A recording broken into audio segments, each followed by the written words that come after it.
Hi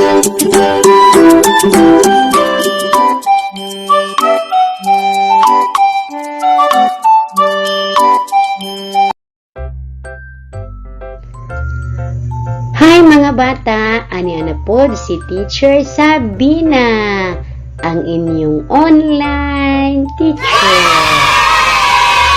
Mga bata, ang atong topic karon may tungod sa Araling Panlipunan 2, Quarter 3, Week 2. Kahimtang ug mga problemang pangkalikupan sa komunidad. Mga bata, sa dili pa kita magsugod, tan-awa ang mga hulagway sa ubos. Unsa man ang gipakita ug inyong maistorya sa matag hulagway, isuwat ang imong tubag sa papel.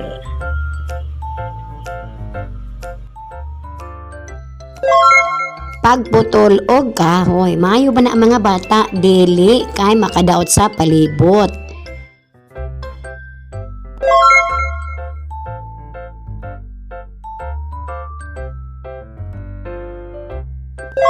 Traffic sa syudad. Maayo ba na mga bata?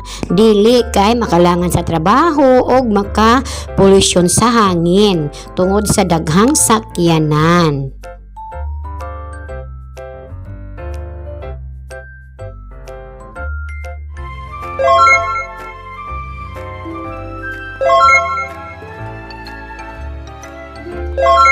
Basura na mga bata o solid waste makadaot na sa atong panlawas ug sa palibot, makahatag og sakit.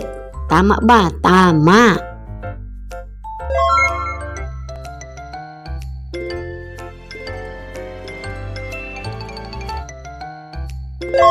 Ang pinakalas, pagbaha. So, dili makaayo sa ato ang mga gamit sa atong panimalay or mga kabtangan o makahatag og sakit. Tama ba si teacher? Tama.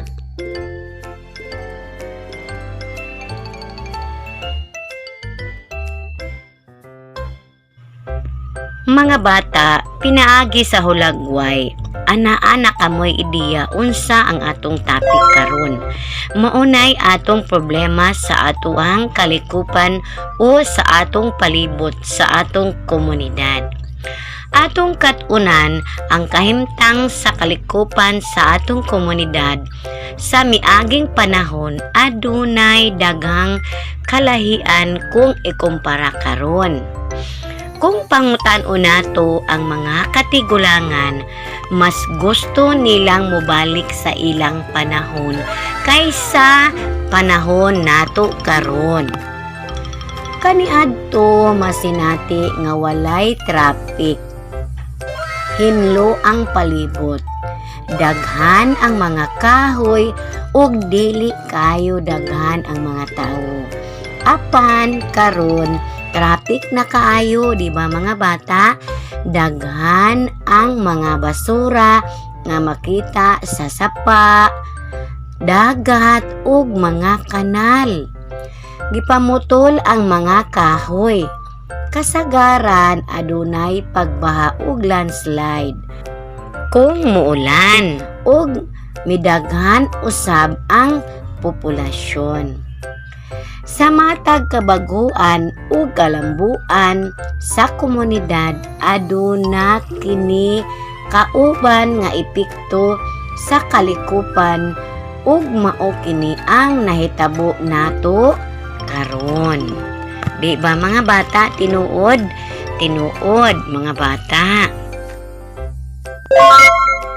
So karon mga bata, atong tun-an ang problemang pangkalikupan sa komunidad. Unang problema mga bata, mao ang polusyon. Tan-awa ang video. Ang polusyon usa ka presensya sa kinaiyahan diin kini naghatag og maot nga epekto. Pananglitan niini ang polusyon sa tubig, di ba? Sa yuta ug sa hangin nga kasagaran tungod sa kanunay nga paggamit sa mga tawo sa kinaiyahan o sa mga butang nga wala gitarong paglabay. Maunay polusyon mga bata. So nakakita mo sa video, polusyon sa tubig, sa hangin, mga basura, magpataka og labay. So maunay makadaot sa atoang komunidad. Og makahatag og sakit sa atoang lawas. Dali ra ta magkasakit tungod sa polusyon.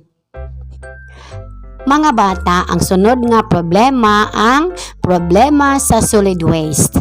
Ang problema sa solid waste tungod sa dili saktong paglabay sa mga basura. Wala na buwag-buwag ang mga butang nga pwede pang gamiton ug ang mga butang nga basura nga nagtapo. So mga bata, makadaot kini sa atong lawas tungod kay basura kini nga wala man sakto paglabay. Makahatag og sakit. So maayo ba ang gibuhat mga bata?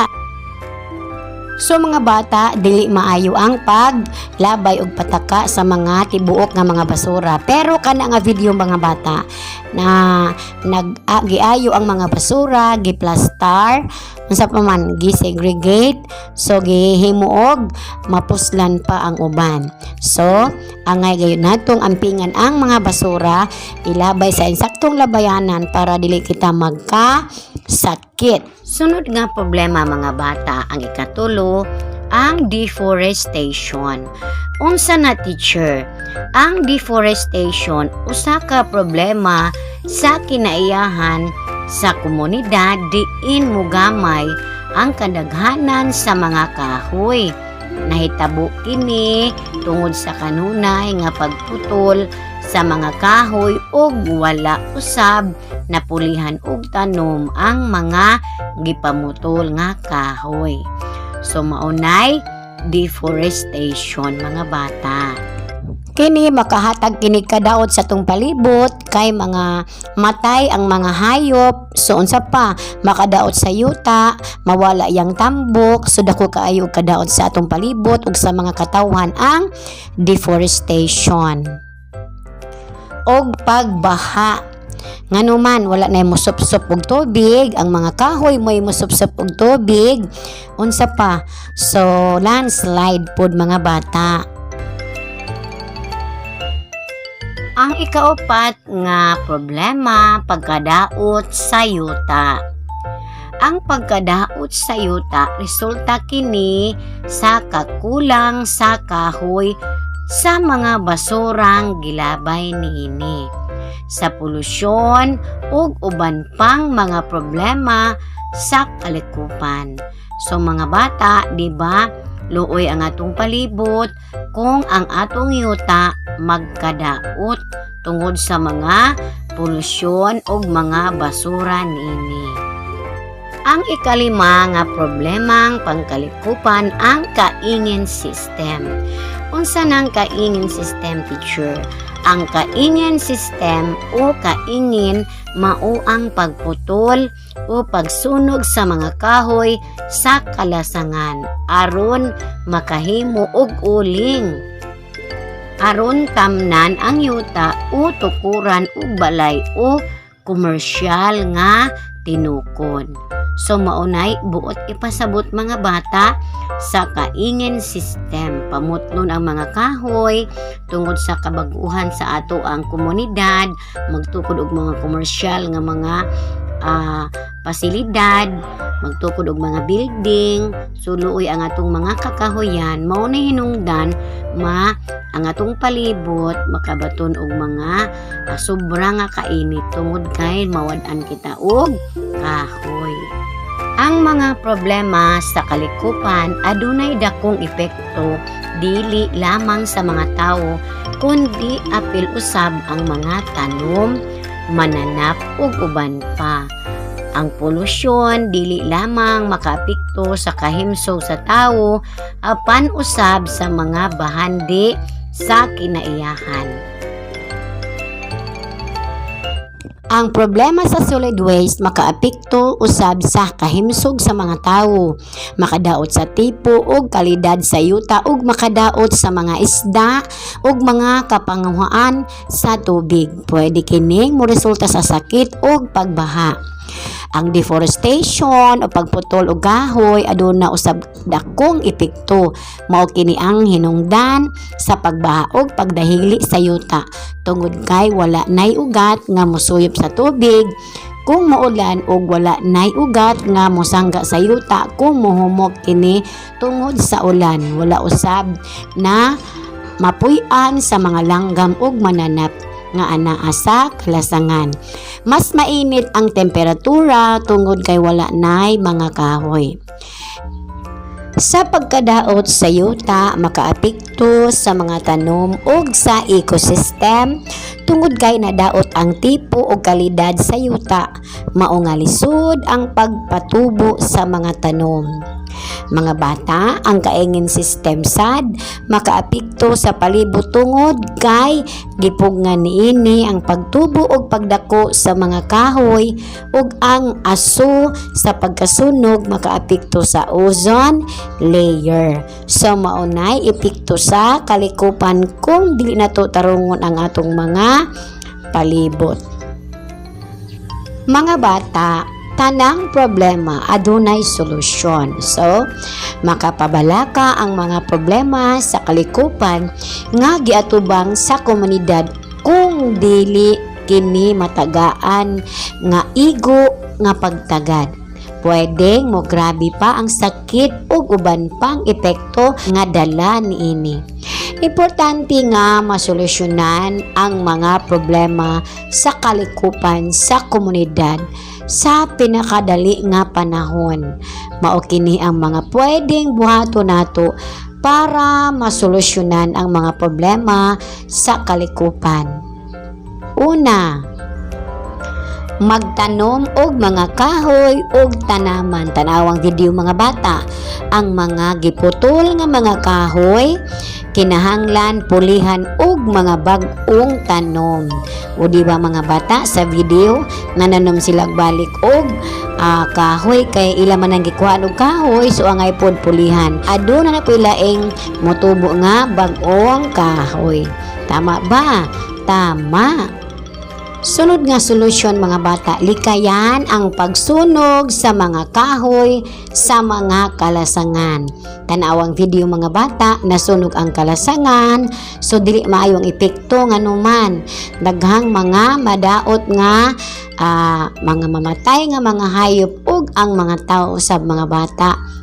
Aduna po'y mahimong epekto kay magbaha na pod, madaot ang kalasangan. Sunod nga solusyon mga bata, likayan ang paggamit sa makadaot nga chemical sa mga tanom o sa yuta. So sa hulagway mga bata mo nay pananglitan sa chemical. Kung magsigi og gamit sa chemical, mawala ang tambok sa yuta. Sunod, tanawang hulagway, magkubkob sa yuta o dinhi ilabay ang mga basurang madunot. Kini nga basura pwedeng gamiton nga pang patambok sa yuta. So himo ang fertilizer mga bata. So dako na og gamit. Sunod mga bata, unsa man dili labtan ang mga tanaman sa palibot. So mga bata, atong ampingan ang mga tanaman sa palibot kay maghatag kini nato og kaayuhan. Sunod dili maglabay og mga basura sa katubigan kay mga matay ang isda. Yes, tama. Importante nga ampingan ang atong palibot. Sunod mga bata, idili ang pagtukod og balay ibabaw og duol sa sapa og estero kay mubara ang tubig og naanay hinungdan nga magkabasura ang tubig. So mamatay ang mga buhi or isda sa sapa. Sunod mga bata, dili magsunog og mga dahon o plastic ay makadaot sa ozone layer. So dako kayo og kadaot ang mahitabo kung dili ka mag-amping sa atong palibot. Sunod mga bata, tanang magulagway, muapil sa mga proyekto sa gobyerno para sa kalikupan, sama sa programang 3Rs, reduce, reuse, o recycle. So nagbahin-bahin sa mga basura or segregate. Tanawa pang lagway, nagkinabangay pamunit sa mga plastic. plastic para maampingan ang atong palibot ug atong panlawas.